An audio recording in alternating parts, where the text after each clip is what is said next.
بیت المقدس کی بازیابی کی یاد میں اور اس کی عیسائی میں آج کا دن پوری دنیا کے مومنین مناتے ہیں. فادرز ڈے ہے، مدرز ڈے ہے، یعنی چلڈرنز ڈے ہے، پتہ نہیں کون کون سے ڈے ہے، لیکن بیت المقدس کا جو دن ہے وہ رمضان المبارک کے آخری جمعہ کو. میرے عزیزوں، آج مجھے بیت المقدس کے سلسلے میں آپ کو کچھ بیداری لانے کی ضرورت ہے. آپ یہ اگر سمجھتے ہو کہ ان سے ہمارا کیا تعلق ہے، وہ فلسطین کی بستی میں ہے، ہم یہاں ہندوستان میں ہیں. پوری دنیا کے مسلمانوں کا تعلق بیت المقدس سے ہے حدیث رسول کے مطابق. اور آپ کو وہاں کے حالات یوں سمجھ لیں کہ ایسی ہے کہ وہاں بخار چڑھے گا تو پوری کائنات کے مومنین میں بخار آنا ہے. وہاں کے حالات جو بھی تبدیل ہوں گے اس کا اثر پوری دنیا کے مومنین پر ہونا ہے. ہمارا رشتہ وہاں سے مضبوطی کے ساتھ جڑا ہے. وہ انبیاء کی سرزمین ہے. حضور پاک صلی اللہ تعالی علیہ وسلم کی کئی حدیثیں فلسطین اور بیت المقدس کو لے کر کے جو قیامت کے قریب ہونے والی ہیں، وہ بشارتیں بھی ہیں. میں تھوڑی سی تاریخ آپ کے سامنے رکھوں میرے عزیزو. آج وہ بیت المقدس جو مومنین کا قبلہ اول رہا، 17 مہینے تک میرے آقا صلی اللہ علیہ وسلم خود بیت المقدس کی طرف منہ کر کے نماز پڑھتے رہے. پھر مدینہ طیبہ میں بیت المقدس کی بجائے قبلہ تحویل ہو گیا خانہ کعبہ کی طرف. اس بیت المقدس میں روایات کے مطابق 30,000 کے قریب انبیاء اکرام علیہ السلام آرام فرما ہے. 30,000 کے قریب انبیاء اکرام وہاں پر دفن ہیں. اور قرآن جس کے بارے میں کہتا ہے الذی بارکنا حولہ، سبحان الذی اسری بعبدہ لیلا من المسجد الحرام الی المسجد الاقصی الذی بارکنا حولہ. پاک ہے وہ ذات جس نے اپنے بندے خاص کو، اپنے نبی کو سفر کرایا معراج کا مسجد حرم سے مسجد اقصی تک. مسجد اقصی کا ذکر آیا ہے 15ویں پارے کے شروع میں. اور مسجد اقصی تک سفر کرایا. کون سی مسجد؟ اللہ فرماتا الذی بارکنا حولہ، جس کے ارد گرد ہم نے برکتیں رکھی ہیں. جس کے ارد گرد برکتیں رکھی ہیں. آپ یہ سوچ رہے ہیں کہ بیت المقدس کو جاننا کیوں ضروری ہے؟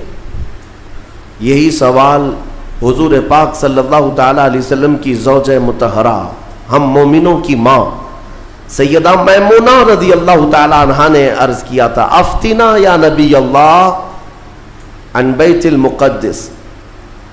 یا رسول اللہ صلی اللہ تعالی علیہ وسلم فی بیت المقدس، بیت المقدس کے بارے میں آپ ہمیں کچھ ارشاد فرما ہے. وہ کیا ہے، ہمارے لیے کتنی اہمیت کا حامل ہے بیت المقدس؟ نبی پاک صلی اللہ تعالی علیہ وسلم نے فرمایا انہ ارض المحشر والمنشر، وہ زمین تمام لوگوں کے حشر کی جگہ ہے. محشر قائم ہونے کی جگہ فرمایا میرے آقا نے. سب کے جمع ہونے کا سب سے آخری جس زمین پر سارے لوگ جمع کیے جائیں گے وہ بیت المقدس کی زمین ہوگی.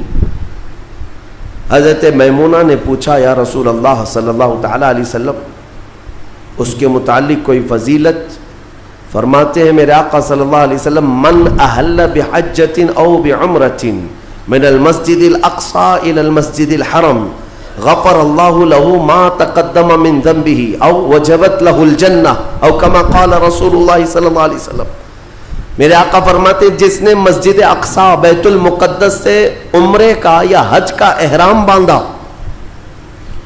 اور مسجد اقصی سے مسجد حرم تک آیا، عمرہ کیا یا حج کیا، جو کچھ بھی پچھلے زندگی میں کیا تھا اللہ سب معاف فرمائے گا. اور روایت میں یہ بھی وجبت لہ الجنہ، اس کے لیے جنت واجب ہو جائے گی. اس سفر کے بارے میں اب سنو، سب کی استطاعت تو نہیں ہے.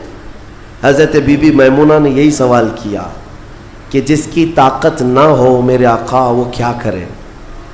بیت المقدس نہیں جا سکتا، سنو اگر اس کی اہمیت سارے مسلمانوں کے لیے نہ ہوتی تو میرے آقا صلی اللہ علیہ وسلم یہ نہیں فرماتے وَمَن لَّمْ يَسْتَطِعْ فَلْيَهْدِ زَيْتَهُ. حضور صلی اللہ علیہ وسلم فرماتے ہیں اگر کسی کی طاقت نہیں ہے تو وہ تھوڑا تیل تو اس کے پاس ہو سکتا ہے، وہ تیل ہدیہ کر کے بیت المقدس بھیجے تاکہ بیت المقدس میں تمہارے بھیجے ہوئے تیل سے اگر چراغ بھی جلایا گیا یہ ثواب اس کو بھی ملے گا، عمرے کا ثواب ملے گا. یہ حدیث پاک میں ہے کہ اگر تمہارے یہاں سے ہدیہ کیے ہوئے بھیجے ہوئے تیل کو بیت المقدس میں کسی نے چراغ میں روشن کیا تو فرمایا گیا اس کے برابر اسے بھی ثواب ملے گا. یہ یوں ہی نہیں میں عرض کر رہا ہوں میرے عزیزو، اس کی اہمیت کا اندازہ آپ کو ہونا چاہیے. اور قیامت قریب کیسے آئے گی اس کے متعلق بھی حالات یہی میرے آقا نے فرمایا عمران بیت المقدس خراب یثرب وخراب یثرب فتح قسطنطینیہ وفتح قسطنطینیہ ظہور الملحمہ وظہور الملحمہ خروج الدجال او کما قال النبی صلی اللہ علیہ وسلم. یہ سیدنا معاذ بن جبل رضی اللہ تعالیٰ عنہ سے روایت حدیث ہے. میرے آقا فرماتے ہیں بیت المقدس آباد کر دیا جائے گا اور مدینہ ویران کر دیا جائے گا. مدینے کی ویرانی بیت المقدس کی آبادی ہوگی. بیت المقدس کے ارد گرد بڑی بڑی عمارتیں بن جائیں گی، آبادیاں بڑھ جائیں گی. اور مدینے کی ویرانی وہ کس طرح کی ویرانی وہ اللہ کے حبیب صلی اللہ تعالیٰ علیہ وسلم ہی بہتر جانتے ہیں. مدینہ زادہ اللہ شرفاً و تعظیما، وہ ہمارے دلوں کی دھڑکن ہے، وہ ہمارے آنکھوں کا سرور ہے. اور پھر آگے میرے آقا فرماتے ہیں پھر مدینے کی ویرانی قسطنطنیہ کے فتح کا سبب ہو جائے گی. قسطنطنیہ استنبول کو کہتے ہیں جو ترکی کا شہر ہے. حضور پاک صلی اللہ علیہ وسلم نے فرمایا مومنین اس کو فتح کر لیں گے. اور قسطنطنیہ کا فتح ہونا نہیں بلکہ اس سے پہلے ملحمۃ الکبریٰ ایک بہت بڑی جنگ ہوگی دنیا میں. اس سے بڑی جنگ نہ کبھی پہلے ہوئی تھی نہ بعد میں ہوگی. یہ کس کے درمیان؟ مومنین اور کفار و مشرکین کے بیچ. اس جنگ کی جگہ بھی میرے آقا نے بیان فرمائی، وہ ملک شام ہوگا، وہ دمشق کے قریب میدان میں جنگ ہوگی. تمہارے خلاف لڑنے والے 80 جھنڈوں کے نیچے آئیں گے اور ہر جھنڈے کے نیچے 12,000 کی فوج ہوگی، یعنی تقریباً 9,60,000 کی فوج صرف مومنین سے لڑنے کے لیے حاضر ہوگی ایک میدان. اس میں جو مومنین مسلمان جتنے جائیں گے وہ کتنی تعداد ہے وہ اللہ بہتر جانے، لیکن میرے آقا نے فرمایا پہلے دن 1/3 حصہ میدان چھوڑ کر بھاگ جائے گا مسلمانوں کا. اور حضور پاک فرماتے ہیں وہ پورے روئے زمین کے سب سے بدترین لوگ ہوں گے، ان کی توبہ کبھی نہیں قبول ہوگی. جو میدان چھوڑ کر بھاگ چکے ہوں گے ان کی توبہ کبھی نہیں قبول ہوگی. دوسرے دن 1/3 جماعت 1/3 جماعت مومنین کی شہید ہو جائے گی، سب قتل ہو جائیں گے. اور حضور فرماتے ہیں وہ روئے زمین کے سب سے اعلیٰ قسم کے شہداء ہوں گے، سب سے افضل شہداء ہوں گے. اور میرے آقا صلی اللہ علیہ وسلم فرماتے ہیں 1/3 حصہ مسلمانوں کا باقی ہوگا. اللہ رب العزت اسی ٹکڑے کو فتح عظیم عطا فرمائے گا، فتح سے ہمکنار ہوں گے. اور اس کے بعد قسطنطنیہ فتح ہوگا. قسطنطنیہ فتح ہوتے ہی دجال ظاہر ہو جائے گا، دجال کا خروج ہوگا پوری دنیا میں. لیکن یہ بڑی جو علامتیں میرے آقا نے بیان فرمائی کہ دجال کا ظاہر ہونا، اس بڑی جنگ کا ہونا، یہ قسطنطنیہ کا فتح ہونا، ان سب کی اسٹارٹنگ کہاں سے ہوگی؟ وہ بیت المقدس سے. اس لیے بیت المقدس کو سمجھنا ہمارے لیے بہت ضروری ہے. آج یہودیوں کے تسلط میں ہے بیت المقدس، ان ظالم اور غاصب یہودیوں کے پنجوں میں ہے بیت المقدس. اور یہ آج کی مارکہ آرائی نہیں ہے. بیت المقدس کے اندر یہ مارکہ آرائی، جھڑپیں ایک دوسرے کے ساتھ پچھلے 4000 سال سے چل رہی ہیں، آج کی نہیں ہے. یہ 4000 سال پرانی تاریخ ہے بیت المقدس کی. اور بیت المقدس جو آج فلسطین کی سرزمین پر واقع ہے، جس شہر میں وہ واقع ہے اس کو یروشلم کہتے ہیں، اور یہ حضرت ابراہیم علیہ السلام کا آباد کیا ہوا ہے۔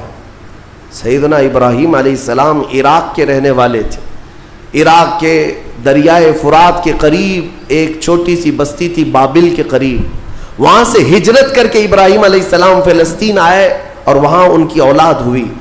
ابراہیم علیہ السلام پوری دنیا میں 2 مقدس سرزمینوں کو آباد کرنے والے نبی ہیں۔ حضرت ابراہیم علیہ السلام سے ایک بیٹے پیدا ہوئے، اسحاق علیہ السلام۔ اسحاق علیہ السلام کو حضرت ابراہیم علیہ السلام نے فلسطین میں آباد کر دیا، اور دوسرے بیٹے ابراہیم علیہ السلام کے سیدنا اسماعیل علیہ السلام، اور حضرت اسماعیل علیہ السلام کو مکۃ المکرمہ میں آباد کیا۔ ابراہیم علیہ السلام کے 2 بیٹے 2 مقدس سرزمینوں کو آباد کرنے والے ہیں، ایک مکہ کو آباد کرتے ہیں اور ایک فلسطین بیت المقدس کو آباد کرتے ہیں۔ اور بنی اسرائیل اسی خاندان کو کہتے ہیں۔ ابراہیم علیہ السلام کے نیچے جو خاندان آیا، حضرت یعقوب علیہ السلام کی اولاد، اور تقریباً سارے انبیاء کرام علیہ السلام جو بنی اسرائیل کے ہیں وہ اسی فلسطین کی سرزمین میں پیدا ہوتے رہے، یا پھر ہجرت کر کے وہیں آئے۔ بڑے بڑے اگر نبیوں کا نام میں اگر ذکر کروں، یہ سب فلسطین میں ہیں۔ حضرت ابراہیم علیہ السلام، حضرت اسحاق علیہ السلام، حضرت یعقوب علیہ السلام، حضرت یوسف علیہ السلام، حضرت داؤد علیہ السلام، حضرت سلیمان علیہ السلام، حضرت زکریا علیہ السلام، حضرت موسیٰ علیہ السلام، حضرت عیسیٰ علیہ السلام، حضرت یحییٰ علیہ السلام، یہ سب کے سب وہیں بیت المقدس کے ارد گرد آباد۔ وقت کے جلیل القدر پیغمبر بلکہ یہ رسولان اعظام ہیں، یہ سب فلسطین کی سرزمین پر آباد رہے۔ اس سے آپ اندازہ کر سکتے ہیں کہ وہ زمین کتنی برکت والی ہوگی، وہ زمین کتنی متبرک ہے۔ اور اس زمین کی چھوٹی سی اگر میں آپ کو تاریخ بتاؤں تو ابراہیم علیہ السلام کی اولاد کے آباد ہونے کے بعد بنی اسرائیل یہ سرکش قوم ہے بنی اسرائیل، یہ ادھر ادھر بھاگ کر چلے گئے، فلسطین میں آباد نہیں رہے، برسوں بھاگے پھرتے رہے۔ پھر موسیٰ علیہ السلام کا جب زمانہ آیا تو اللہ تعالیٰ نے آپ کو حکم دیا، اے موسیٰ آپ اپنی قوم کو لے کر اس ارض مقدس میں جائیں، مقدس سرزمین، قرآن میں بھی اللہ نے اس کو مقدس سرزمین فرمایا، یا قوم ادخلوا الارض المقدسہ۔ موسیٰ علیہ السلام نے کہا ہے میری قوم چلو مقدس زمین پر جاتے ہیں، اور پیٹ پھیر کر بھاگنا مت ورنہ خسارے میں آؤ گے، نقصان میں آؤ گے۔ جو اس مقدس سرزمین سے پیٹ پھیر کر بھاگے گا وہ بڑے گھاٹے میں رہے گا، قرآن کا فرمان ہے۔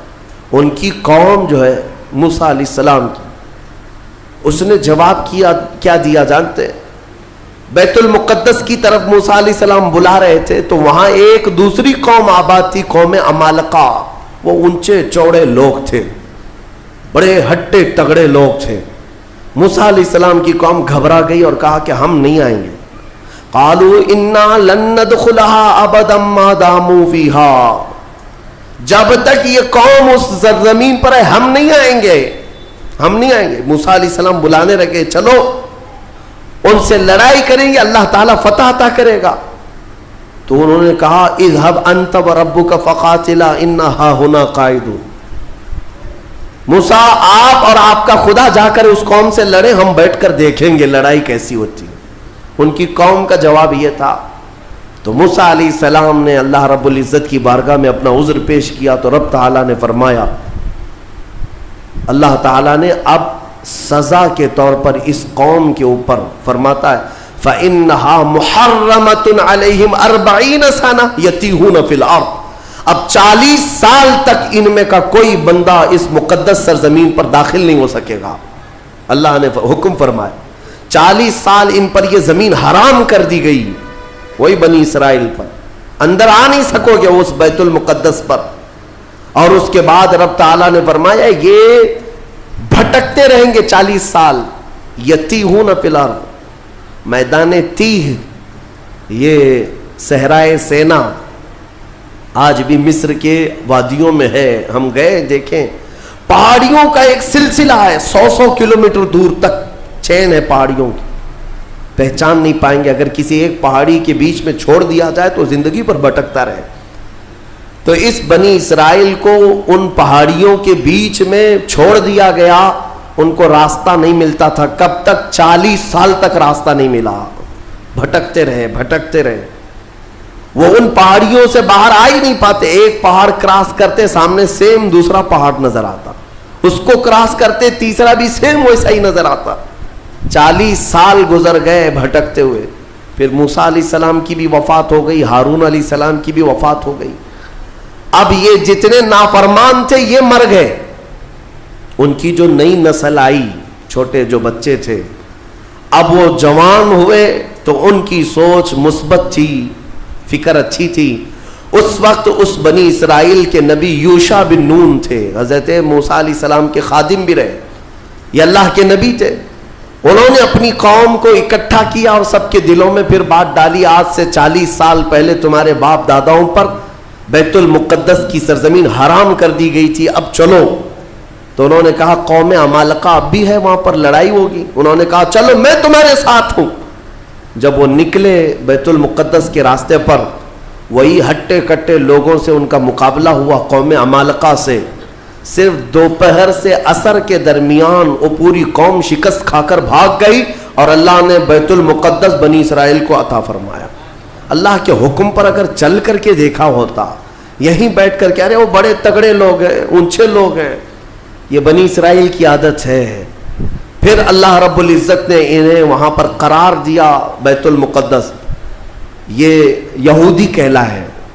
یہودی ایمان والے یہودی تھے جو بیت المقدس میں آباد تھے, برسوں تک رہے. اس کے بعد پھر حضرت عیسیٰ علیہ السلام کا ظہور ہوا, آپ کی ولادت ہوئی.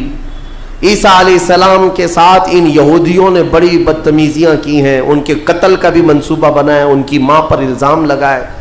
یہودی بڑی بدماش قوم, اور انہوں نے تقریباً 10,000 نبیوں کو قتل کیا ہے. اللہ کے نبیوں کو قتل کرتے تھے. اب اللہ رب العزت نے قرآن میں جن کے بارے میں فرمایا غضب اللہ علیہم, اللہ کا ان پر غضب ہے, اللہ کا ان پر غضب ہے, آج بھی غضب ہے. تھوڑے دن ان کے ازدہار کے آتے ہیں, ترقی کے آتے ہیں, تو دنیا کو ایسا لگتا ہے پوری دنیا کے بادشاہ یہی ہیں. پھر رب تبارک و تعالیٰ انہیں اوندھے منہ پھر گراتا ہے. ذلت ان کا ساتھ قیامت تک نہیں چھوڑے گی, قیامت تک نہیں. انہوں نے انبیاء کا قتل کیا اور بیت المقدس میں آباد رہے. تو پھر ایک بادشاہ ایسا آیا عراق کا, بخت نصر نام تھا, وہ آ کر کے بیت المقدس پر ایسا حملہ کیا کہ اس نے ہزاروں یہودیوں کو قتل کیا اور بیت المقدس کی عمارتیں توڑ پھوڑ کر رکھ دی. جو حضرت سلیمان علیہ السلام کے زمانے میں عمارت بنی تھی بیت المقدس کی.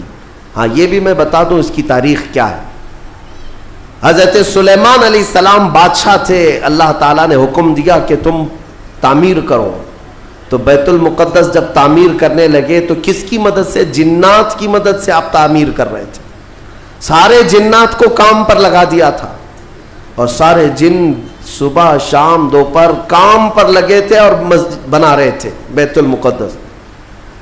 اور اتفاق ایسا کہ حضرت سلیمان علیہ السلام سے وہ خوب خوف کھایا کرتے تھے. جب تک آپ کھڑے رہتے کام کرتے, اگر سلیمان علیہ السلام چلے جاتے تو سب بھاگ جاتے تھے, کام چھوڑ کر بھاگ جاتے تھے.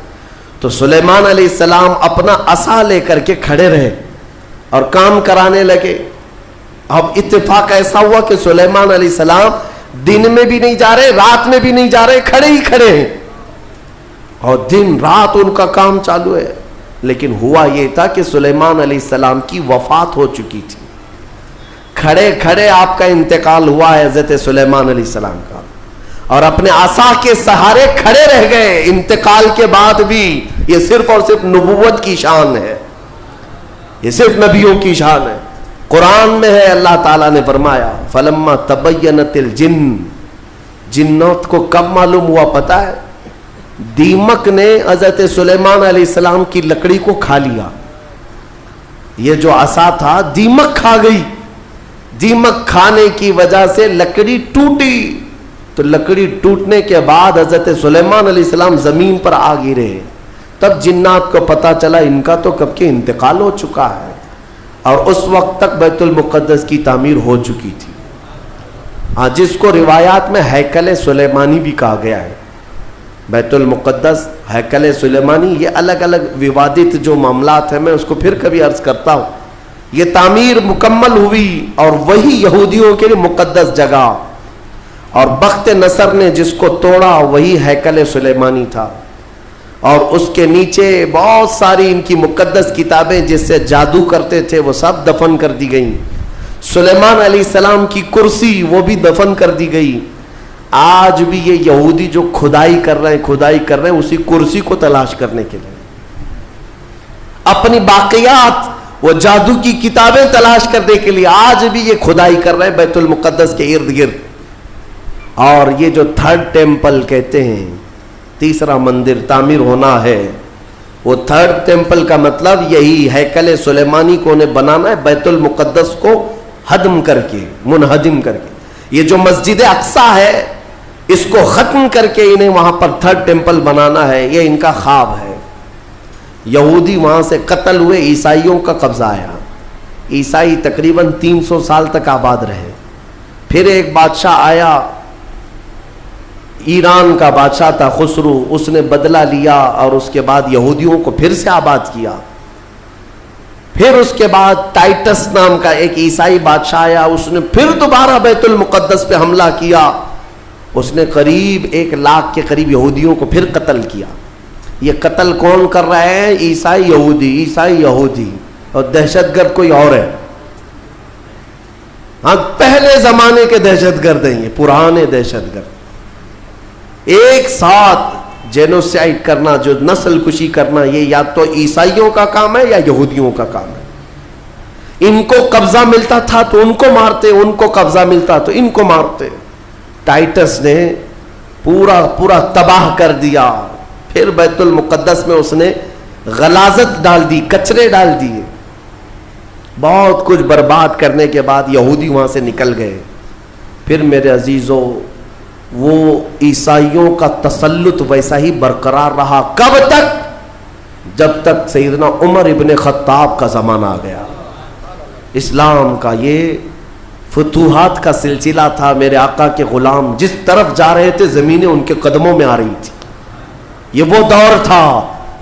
تو حضرت عمر نے بھیجا کہ اب فلسطین کی طرف بھی ہمارے مجاہدین جائیں گے، اور وہاں عیسائی تھے، پوری دنیا کی خبر تو رکھتے تھے کہ کیا کیا ہو رہا ہے۔ رسول پاک صلی اللہ علیہ وسلم کے غلاموں سے لڑنے کی طاقت سب کے پاس نہیں، تو انہوں نے کہا کہ ہم لڑائی نہیں کریں گے، آپ آ جاؤ، آپ کے حوالے پورا بیت المقدس کر۔ حضرت عمر کو خود ہی دعوت دے کر کے بلا لیا۔ اور جانتے ہیں ان عیسائیوں کی خباثت، یہ بڑے نرم دکھتے۔ اس وقت قبۃ الصخرہ، جس کو آپ ڈوم آف راک کہتے ہیں، یہ یلو کلر کا جو گنبد نظر آتا ہے، یہودی اس کو بڑا مقدس سمجھتے ہیں، بڑا مقدس۔ اس پر عیسائیوں نے پورے لوگوں کی غلاظتیں، کچرے ڈال کر کے رکھے تھے۔ اس زمانے میں کوئی دوسرا گنبد تھا وہاں پر، یہ تو پھر اموی خلیفہ کے زمانے میں یلو کلر کا پھر سے بنایا گیا، لیکن اس زمانے میں کچرا ڈال کر کے رکھتے تھے عیسائی، یہودیوں کو جلانے کے لیے۔ یہودیوں کی وہ مقدس جگہ ہے۔ پھر حضرت عمر فاروق رضی اللہ تعالیٰ جب تشریف لائے تو جانتے ہیں کہ شان سے آئے تھے سیدنا عمر فاروق۔ مدینہ طیبہ سے نکل کر کے اپنے ایک تنہا غلام کے ساتھ بیت المقدس گئے، کوئی فوج لے کر نہیں گئے، اور وہ بھی ایسے کہ غلام کے ساتھ باری لگا لیا ہے، 1 میل میں گھوڑے پر بیٹھوں گا، 1 میل تو گھوڑے پہ بیٹھے گا۔ سفر میں 1 میل حضرت عمر بیٹھتے تھے گھوڑے پر، غلام رسی پکڑ کر چلتا تھا، 1 میل غلام بیٹھتا تھا، عمر فاروق رسی پکڑ کر چلتے تھے۔ دنیا کا اقتدار میرے آقا کے غلاموں نے یوں نہیں حاصل کیا، انہوں نے خود ہی کو فنا کر دیا تھا میرے آقا کی محبت میں۔ اور اتفاق ایسے کہ فلسطین جب پہنچے تو باری غلام کے بیٹھنے کی تھی، حضرت عمر رسی پکڑ کر کے بیت المقدس میں آ رہے ہیں، تو لوگ جو نئے لوگ تھے، عیسائی تھے، وہ سب جھپٹ پڑے امیر المومنین مسلمانوں کے، جن سے کیسو کسرا بھی کانپتے ہیں، گھوڑے پر تشریف لا رہے ہیں، تو سب ان کے استقبال کے لیے تھے. جو غلام تھا حضرت ابو عبیدہ بن جراح جو صحابی تھے, انہوں نے چیخ کر کے کہا لوگوں گھوڑے پر بیٹھا ہوا امیر المومنین نہیں, رسی پکڑا ہوا امیر المومنین. اس شان سے وہ آئے اور اپنے ہاتھوں سے اس گنبد کے اوپر موجود پوری غلاظت کو حضرت عمر نے صاف کیا تھا. بیت المقدس کے ارد گرد جتنا کچرا تھا اپنے ہاتھوں سے صاف کیا, اور پھر وہاں پر اذان کی آواز گونجی. سیدنا عمر فاروق رضی اللہ تعالیٰ عنہ نے ظہر کی نماز وہاں پڑھائی اور عام خطبہ دیا سارے لوگوں کو جمع کر کے. کہا اب گھبرانے کی ضرورت نہیں, اس ارض مقدس میں اسلام آ چکا ہے. جو عیسائی جو یہودی خوشی سے رہنا چاہے اس پر کوئی زور زبردستی نہیں, وہ اس ارض مقدس میں اقلیتوں کے اعتبار سے رہ سکتا ہے, اسے امن و امان دیا جائے گا, کسی کی عبادت گاہ نہیں توڑی جائے گی. میرے عزیزو, یہ اسلام کا احسان ہے. آج بھی جا کر کے دیکھیں فلسطین میں حضرت عمر کی سلطنت یعنی خلافت آنے کے باوجود بھی سب سے پرانا جو چرچ ہے عیسائیوں کا وہ آج بھی فلسطین میں باقی ہے, بیت المقدس کے قریب. حضرت عمر نے منع کیا کہ ان کی عبادت گاہ کو ہاتھ نہیں لگایا جائے گا, توڑا نہیں جائے گا.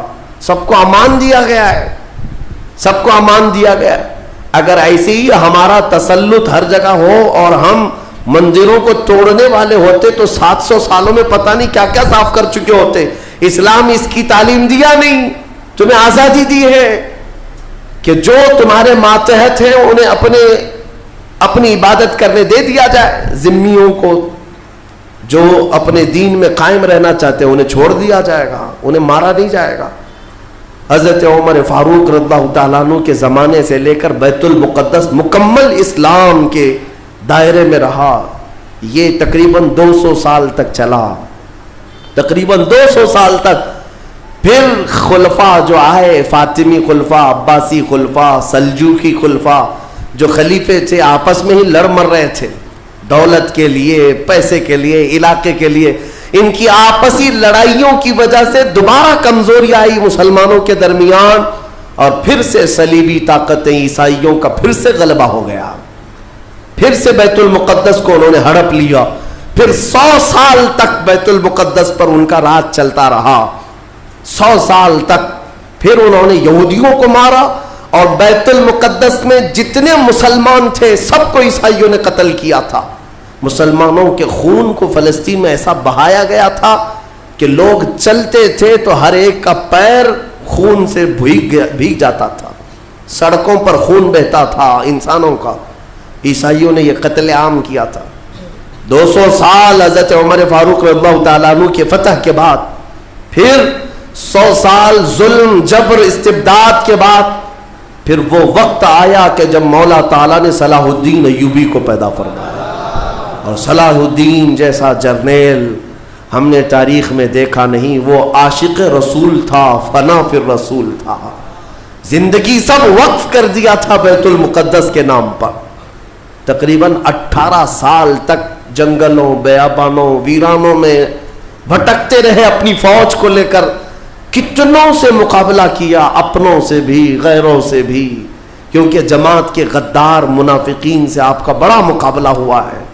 سب سے زیادہ تکلیفیں حضرت صلاح الدین ایوبی کو یہ وہ ٹکڑے ٹکڑے جو بادشاہ ہوا کرتے تھے اور خلیفے بنے ہوئے تھے ان سے تھا, کیونکہ وہ عیاش تھے, اپنے حرم کو دنیا سے آباد کیے ہوئے تھے. صلاح الدین کو قتل کرنے کے منصوبے تک بنے, 4 بار جانی حملے ہوئے, پھر بھی اللہ جسے بچانا چاہے. صلاح الدین کا وہ دن بھی آ گیا جب 12,000 کی فوج لے کر 4 لاکھ صلیبیوں سے تنہا لڑ رہا تھا. کوئی مقابلہ ہو سکتا ہے؟ سوچو ذرا تاریخ میں. یہ میں اپنی لکھی ہوئی بات نہیں کر رہا ہوں, ایک انگریز تاریخ دان ہے, اس نے خود کتاب میں لکھا ہے کہ تاریخ کا ایک عجوبہ ہم نے دیکھا ہے کہ 4 لاکھ صلیبی عیسائی ایک جگہ تھے, پورا روم, یورپ سب مڑایا ہے, اور مقابل میں صرف اور صرف ایک سپہ سالار صلاح الدین 12,000 کا فوج لے کر آیا. 12,000.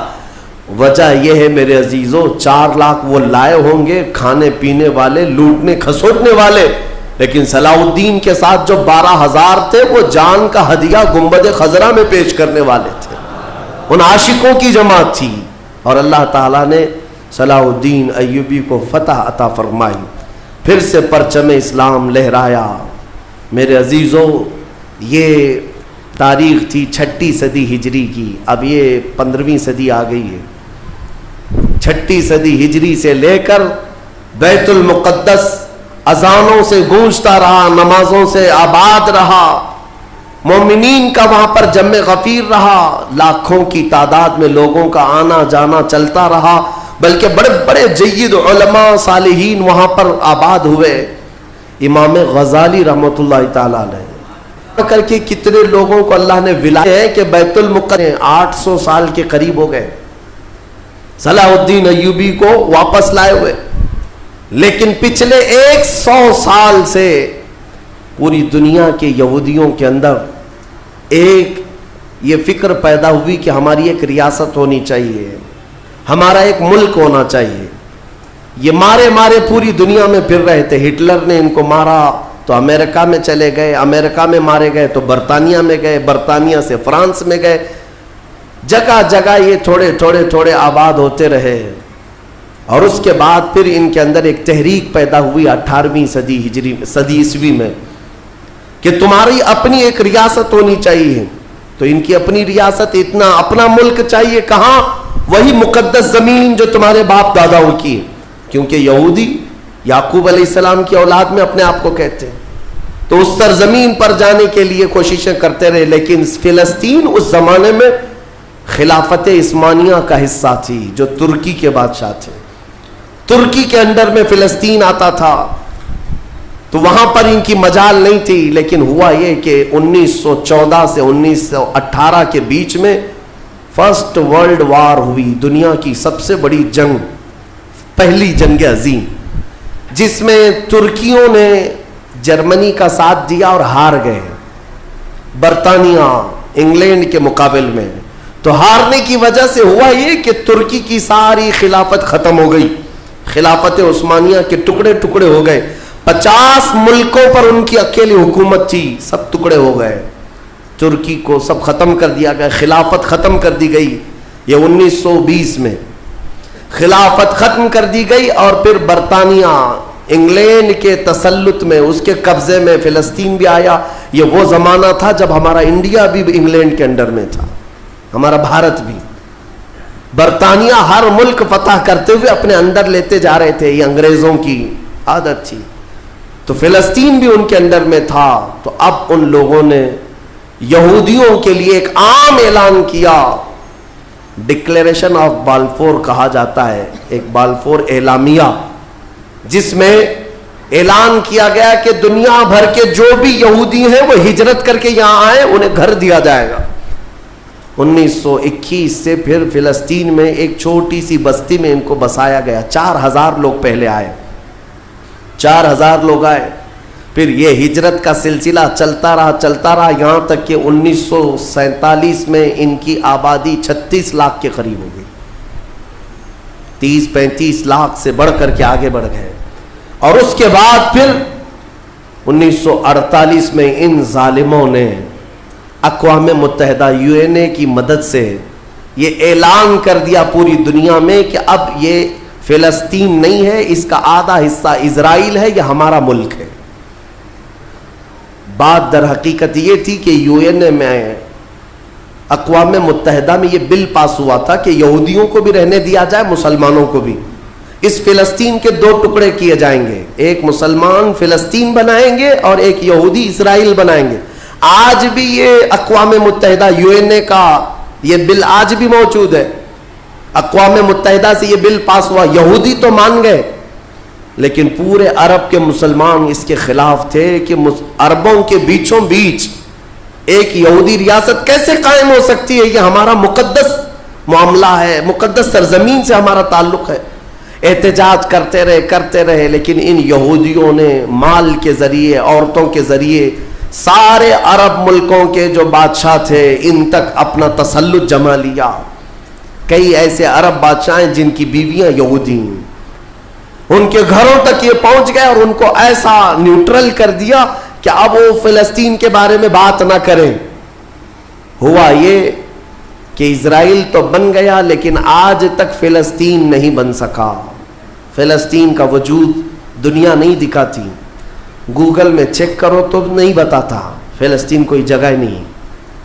میرے عزیزو, ہر 10 سال پر یہ زمین کو ہڑپتے ہڑپتے ہڑپتے آج پورا وہ ارض مقدس جس کو فلسطین کہا جاتا ہے 90% یہودیوں کے قبضے میں آ گیا. اقوام متحدہ سے یہ بھی بل پاس ہوا تھا کہ آدھا آدھا کر لیا جائے, اسرائیل ایک ریاست, فلسطین ایک ریاست, لیکن بیت المقدس جو ہے مسجد اقصیٰ وہ دونوں کے انڈر میں نہیں رہے گی, یہ اقوام متحدہ کے انڈر میں, یہ خود مختار رہے, کیونکہ یہاں یہودیوں کا بھی تعلق ہے, عیسائیوں کا بھی ہے, مسلمانوں کا ہے, سب کو یہاں آنا جانے کی اجازت رہے گی, کسی کے انڈر میں نہیں رہے گا. یہ پاس ہوا تھا, لیکن آج حالات یہ ہے کہ اس بیت المقدس کی دیواروں پر, دروازوں پر یہ وحشی ظالم اسرائیلی بندوق تانے آج بھی کھڑے ہوئے. یہ جسے اندر جانے دیں وہ جائے گا. پوری دنیا اپنی آنکھوں سے دیکھ رہی ہے ان کی خیانت, ان کی غداری کو, لیکن کوئی ایک جملہ تک نہیں کہتا کہ اسرائیل دہشت گرد ہے. آپ کو میں ایک آنکڑے اگر بتاؤں تو آپ کے رونگٹے کھڑے ہو جائیں. انہوں نے فلسطین کے مسلمانوں میں سے اب تک 2.5 لاکھ صرف بچوں کو قتل کیا ہے ان اسرائیلیوں نے. آج بھی یہ ڈیٹا موجود ہے, انٹرنیٹ پہ موجود ہے, بڑی بڑی ویب سائٹس ہیں, انہوں نے شو کیا. اقوام متحدہ کی بھی رپورٹ موجود ہے کہ فلسطین کے کتنے مارے گئے. ان دونوں کی جنگ میں 24 لوگ اگر مارے جاتے ہیں تو 23 فلسطینی ہوتے ہیں, ایک اسرائیلی ہوتا ہے. پھر بھی دہشت گرد فلسطین ہے, آتنکواد فلسطین ہے. میرے عزیزو, یہ دنیا جو دوہرا کھیل کھیل رہی ہے اس کو کون بتائے گا آخر؟ وہاں جمعہ کی نماز پڑھنے کے لیے مومنین آج بھی جاتے ہیں, ان پر گولیاں برسا دی جاتی ہیں, لیکن ان جیال مسلمانوں کو ہزاروں سلام جو تلواروں کے سائے میں بھی میرے مولا کی عبادت خشوع و خضوع سے کرتے. میں خود گیا اور دیکھا ہوں, چھوٹے چھوٹے سے بچے, 6 سال کے 8 سال کے بچے ملنے کے لیے آتے ہیں اور یہ پورے اسلحے میں لیس فوجی کھڑے رہتے ہیں. چھوٹا سا بچہ ان کی گن کو یوں گھماتا ہے اور مسجد میں اندر آتا ہے, ایسا لگتا ہے جیسے وہ کھلونے کو پکڑ رہا ہے. میرے عزیزو, یہ بھی حدیث پاک کے ذریعے سے میں بتاتا ہوں. میرے آقا صلی اللہ علیہ وسلم فرماتے ہیں میری امت کا ایک حصہ قیامت تک باطل سے لڑتا رہے گا, قیامت تک باطل سے لڑتا رہے گا, اور ان کی مخالفت کرنے والوں کا ان پر کچھ بھی اثر نہیں ہوگا, اور دنیا میں کوئی بلا بھی پھیلے تو اس جماعت پر کچھ اثر نہیں ہوگا. صحابہ نے پوچھا یا رسول اللہ آپ کی امت کا وہ حصہ کون ہے؟ میرے آقا فرماتے ہیں بیت المقدس کے آس پاس رہنے والے مومنین کی جماعت ہے. ان کی فضیلت میں میرے آقا نے فرمایا قیامت تک لڑتے رہیں گے, قیامت تک, اور ان کی خلاف کرنے والوں کا ان پر کچھ بھی اثر نہیں ہوگا. اور ہم دیکھ رہے ہیں, ارے بڑی بڑی عمارتیں ایک بم سے گرا دیا, دوسرے دن ان کے آس پاس ان کی گاڑیاں بھی چل رہی ہیں, دکانیں بھی چل رہی ہیں, بازار بھی چل رہا ہے. کل رات کو فائرنگ ہوئی, 50 لوگ بیت المقدس سے اٹھا کر کے لاشیں لے گئے. دوسرے دن جا کر کے دیکھے تو عصر کے بعد عورتیں اپنے بچوں کے ساتھ روٹیاں سینڈوچ کھاتی ہوئی بیٹھی ہوئی ہیں. مطلب یہ ہے کہ نہ موت کا ان کے اندر خوف ہے, نہ ظالموں کے تسلط کا ڈر ہے. ہاں یہ بھی اللہ تعالیٰ کی طرف سے ہوتا ہے کہ مولا جب کسی کا دل کشادہ کرے تو بڑے بڑے پہاڑوں سے بھی انہیں ڈر نہیں لگتا.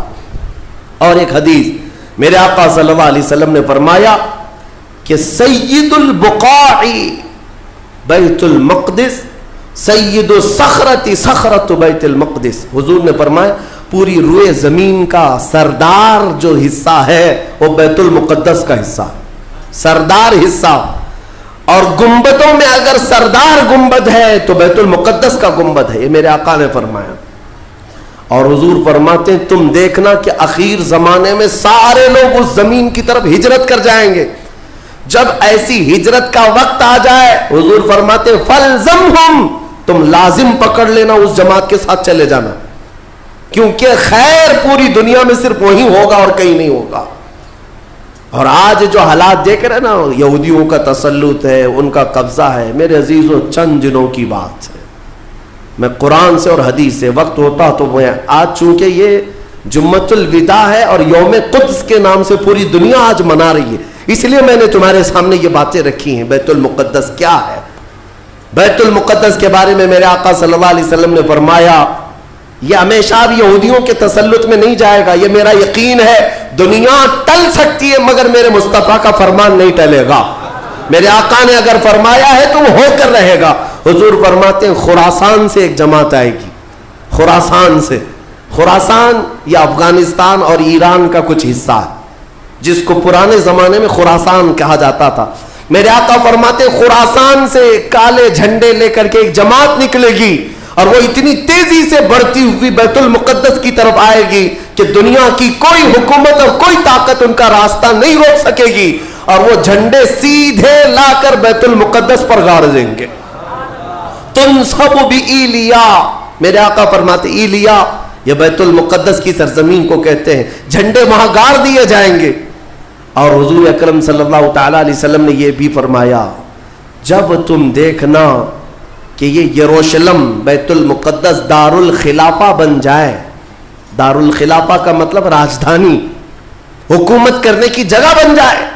میرے آقا صلی اللہ علیہ وسلم فرماتے ہیں فقد دنت الزلازل والبلایا والامور. حضور فرماتے ہیں تو پھر دیکھنا بڑے بڑے زلزلے آئیں گے دنیا میں. جب یروشلم کو راجدھانی بنا دیا جائے, دار الخلافہ, بڑے بڑے زلزلے آئیں گے دنیا میں. والبلایا, اور بہت ساری بلائیں پھیلیں گی پوری دنیا میں. یہ وائرس یہ کنٹینیو آئیں گے, یہ مت سمجھنا کورونا چلا گیا. ہاں یہ سب اب کنٹینیو آنے والی ہیں بلائیں. پوری دنیا میں بلائیں پھیل جائیں گی اور اتنے بڑے بڑے معاملات ہوں گے جن کو تمہارے کانوں نے سنا نہیں ہوگا. حضور نے فرمایا. اور یہ دار الخلافہ سے کیا مراد ہے؟ محدثین نے اس میں الگ الگ بحثیں کی ہیں, لیکن میں آپ کو بتاؤں 2017 میں, ابھی 3-4 سال پہلے کی بات ہے, 5 سال پہلے, ان یہودیوں نے اپنی راجدھانی ڈکلیئر کر دی. یروشلم ہے, بیت المقدس ہماری راجدھانی ہے, اور سارے سفارت خانے جتنے بھی ایمبیسی ہیں انہوں نے سب وہاں پر منتقل کرنا شروع کر دیا, اور بیت المقدس کی سرزمین کو اپنا کیپٹل سٹی بنانے کا اعلان کر چکے. اور میرے آقا کی حدیث صادق آ رہی ہے, جب وہ راجدھانی بنے گی اب بڑے بڑے زلزلے ہوں گے اور پوری دنیا میں بلائیں پھیلیں گی اور بڑے بڑے معاملات ہوں گے. اور پھر اس کے بعد میرے آقا صلی اللہ علیہ وسلم فرماتے ہیں ایک دور ایسا آئے گا کہ اللہ ان کو ذلیل و رسوا کر کے اس زمین سے نکالے گا, اور ایک امام برحق کے جھنڈے تلے مومنین جمع ہوں گے. پوچھا گیا وہ امام برحق کون ہوگا؟ میرے آقا فرماتے ہیں وہ میری اولاد میں سے ہوگا, اس کا نام میرے نام پر ہوگا, اس کے باپ کا نام میرے باپ کے نام پر ہوگا, اور اللہ اس کو امام مہدی کی شکل میں بھیجے گا. ہاں یہ زمانہ بہت قریب آ چکا, یہ زمانہ بہت قریب آ چکا. میں بارگاہ رب العزت میں آج جمعۃ الوداع میں یہی دعا کرتا ہوں کہ مولا اگر زندگی کی سانسیں باقی ہیں تو امام مہدی کی فوج میں ہمیں جگہ عطا فرما, ان کے جھنڈے تلے مولا ہمیں امن و امان عطا فرما دے, دنیا سے ظالموں کے چنگل سے مولا ایمان والوں کو آزادی عطا فرما, کفار و مشرکین کے تسلط سے مومنین کو آزاد فرما دے. اے رب ذوالجلال احسن الخالقین, اس ماہ مبارک میں اگر تو ہمیں مولا ان راتوں میں ان دنوں میں عبادتوں کو قبول کیا اور بھیک میں کچھ دے تو مولا صرف اتنا دے دے کہ پوری امت کو مولا خیر و عافیت عطا کر دے, کھوئی ہوئی عزت و وقار عطا فرما دے, ہمارے ناحق قید کیے ہوئے بچوں کو مولا آزادی عطا فرما دے, بے قصور جیلوں میں بند ہمارے بچوں کو مولا آزادی عطا فرما دے. وصلی اللہ تعالی علی خیر خلق محمد وآلہ واصحابہ اجمعین, وآخر دعوانا الحمد للہ رب العالمین.